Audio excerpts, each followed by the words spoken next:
Hey everyone! This week we are talking about food labels.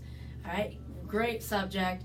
People always have a lot of questions to us about, like, hey, is this meal healthy? Is this nutrition bar healthy?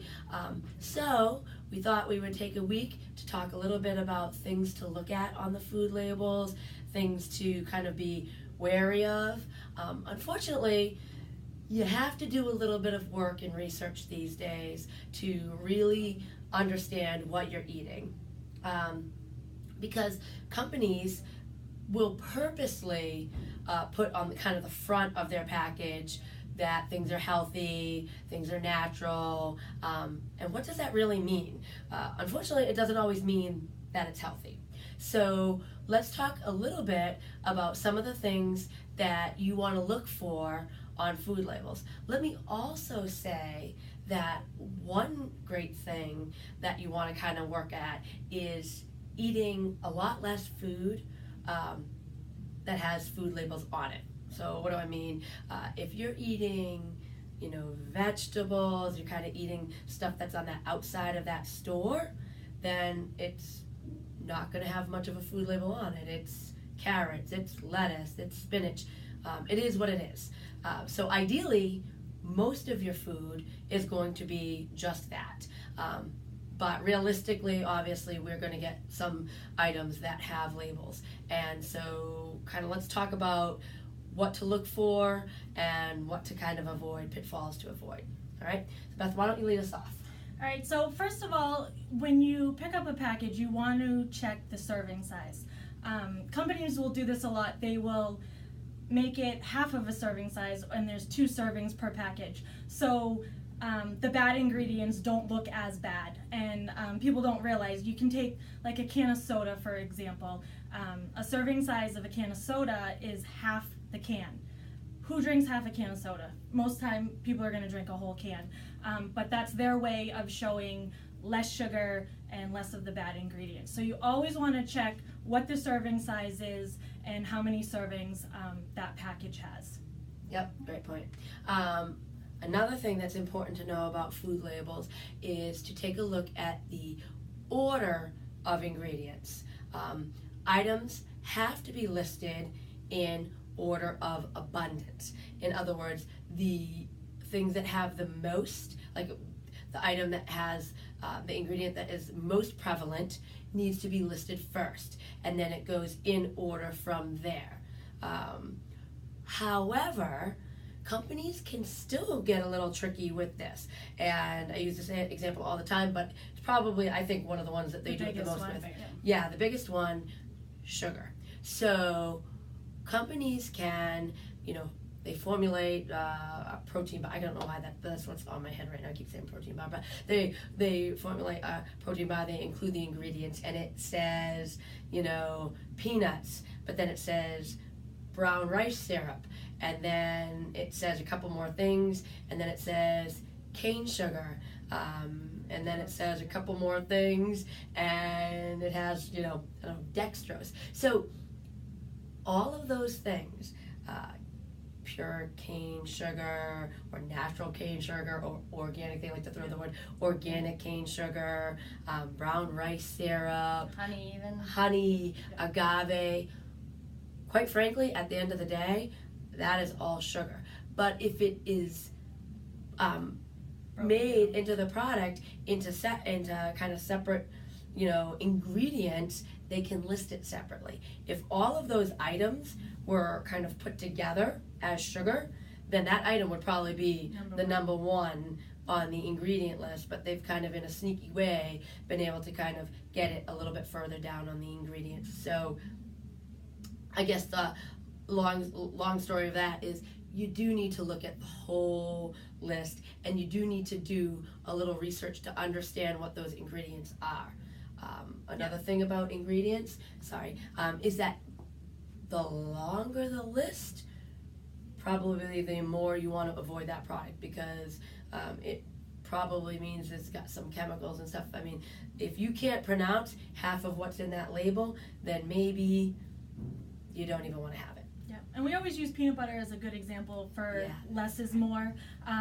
a good natural peanut butter should have crushed peanuts, maybe a little salt, and maybe oil. But it shouldn't have sugar, and it shouldn't have all these added ingredients. So the shorter the label, the shorter the list, probably the healthier the product.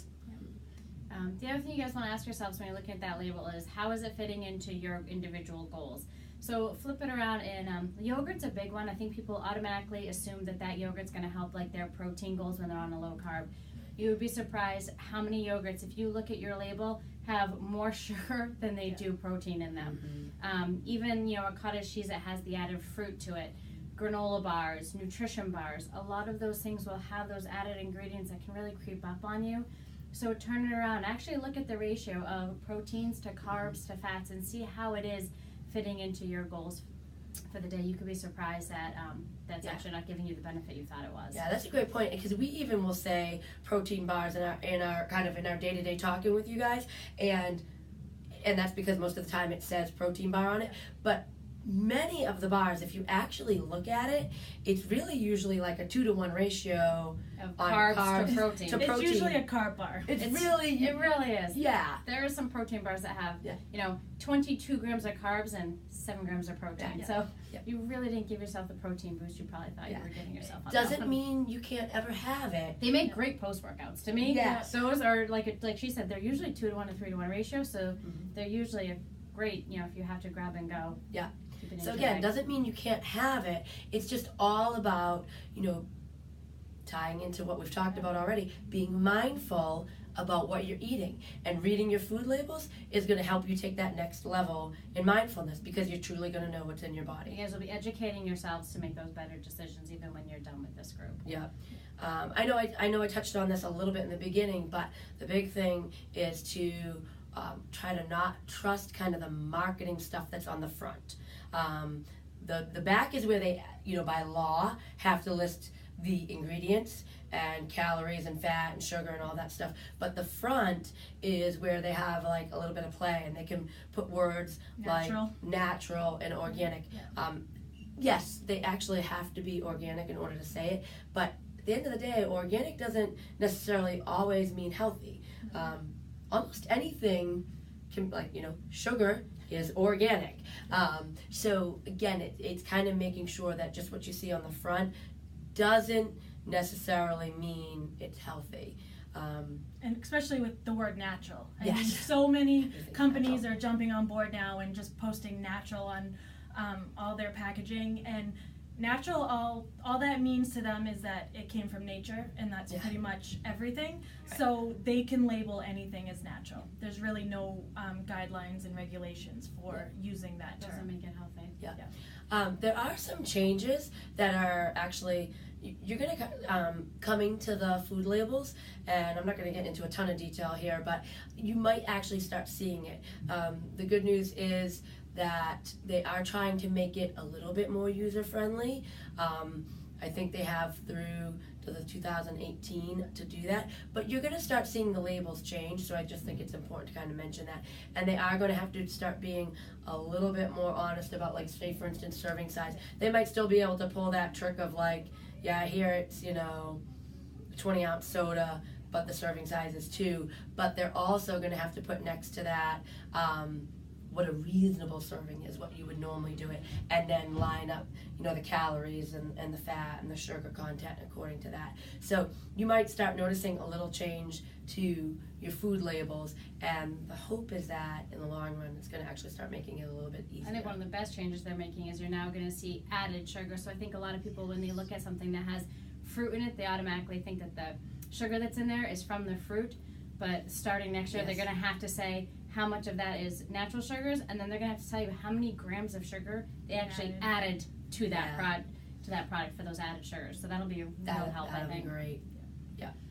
So homework for this week, we want you guys looking at your food labels, and we want you to find something that maybe surprised you, something that you weren't expecting, maybe compare two food labels, and take a picture of it and post it on the page. Yeah. Or even something that you already were buying, like we mentioned, something you were buying because you thought it was good for you in one respect, and then you looked at the label and it was a shock to you how much extra sugar it had or extra fat it had. You know, so go ahead and post those because it'll help everybody else too on the page because you'd be surprised how many people could be eating the same food and you guys helping each other with posting that label. Yeah, so. Very eye-opening. So guys, one thing I always like to remind you is this goal, this topic that we're talking about, food labels, is now going to build. It is a great supplement to us talking about that mindfulness because it's going to kind of open up a whole other level for you thinking about your food and thinking about what you're putting in your body.